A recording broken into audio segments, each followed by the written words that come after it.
The top stories. Chris Sinckler tells restive hoteliers to be patient. Government scholarships to be restricted to citizens under a new law. And farming gets big play at St. George Secondary. Welcome to Nation News for Wednesday, March 11, 2015. No matter where you are in the world, at home or abroad, Nation News keeps you connected with what's happening in Barbados through our website, video newscast, and online e-papers. So stay connected with Nation News. Your news, your time, your way.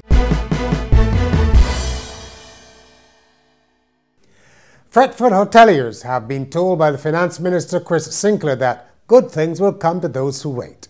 He was responding to the second statement in recent days from the Hotel Association expressing concern about the length of time it is taking to receive promised sandals like tax breaks.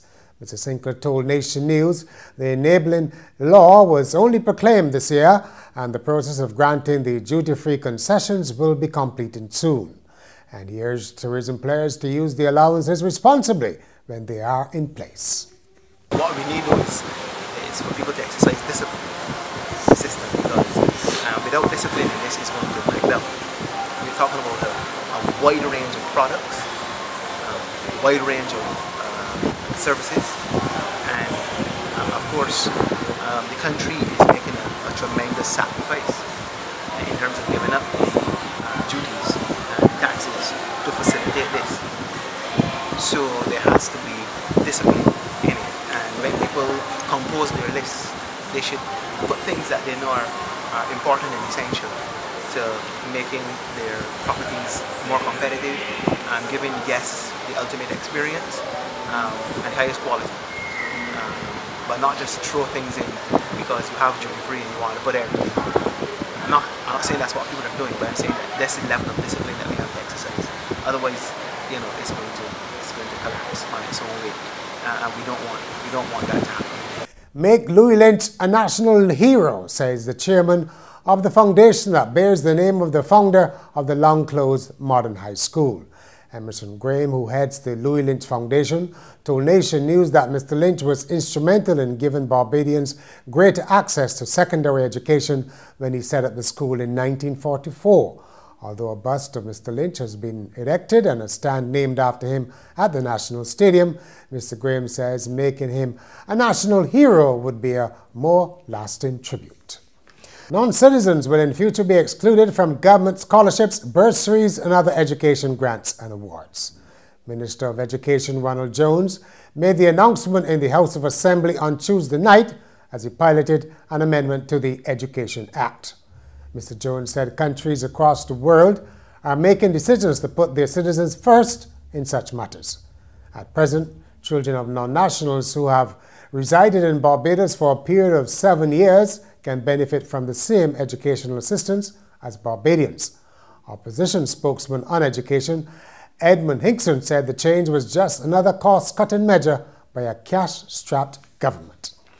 Remember when Wesley Hall Junior School was called Wesley Hall Boys? Co-ed changed all that, and boys have suffered as a result of the national move to co-education, says retiring senior teacher at the Wesley Hall Junior School, Wendy Barrow. She spoke just before she took the seat of honor at her retirement function this week.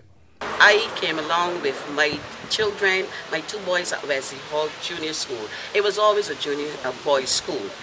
And now that the girls have there, I'm not saying that I don't like co-ed, but I think that when the children are separated, the sexes are separated, it plays a great part. Because, for instance, if you look back at St. Leonard's Boys' School, you will see that that school is blossoming because they are just males. And I find that when the girls went over to the junior school, it sort of like put a damper on the boys because the boys made a backward step and they let the girls come forward to be the leaders. But the boys can also be leaders and we have to impart that on them. Ms. Barrow was showered with praise and gifts at the ceremony. A visiting team from an American university has made a presentation of supplies to the Children's Intensive Care Unit at the QEH.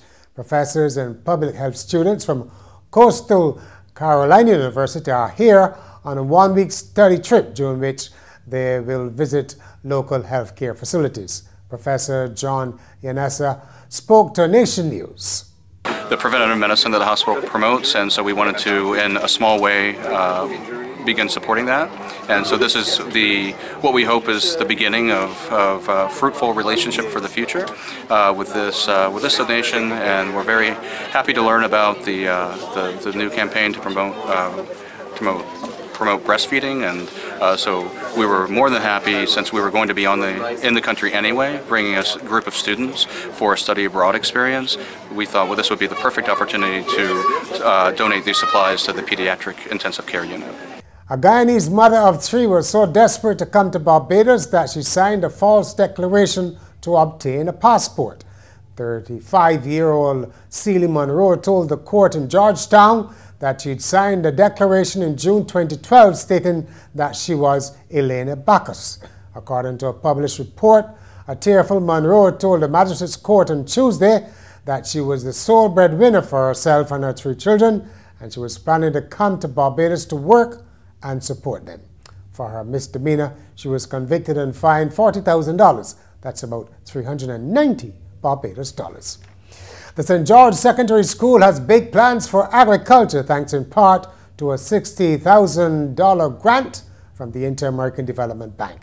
The school has started construction of chicken coops and a tilapia pond, and facilities to rear between 40 to 50 rabbits are expected to come on stream shortly. Head of the Science Department at St. George, Stephen Proverbs, took IDB officials on a tour of the project. And finally, a man in Beijing who has a passion for collecting Nike sneakers recently pawned 283 pairs of Jordans that took him 20 years to collect. The pawn shop's owner valued the collection at 1.8 million Chinese bucks, and the man was given 1 million, roughly 320,000 Barbados dollars. The 30-year-old reportedly needed money for a down payment on an apartment before getting married. And that's Nation News for Wednesday. For more, log on to nationnews.com, as well as YouTube, Facebook, and Twitter. And remember to pick up your Daily Nation on Thursday or subscribe to our e-paper.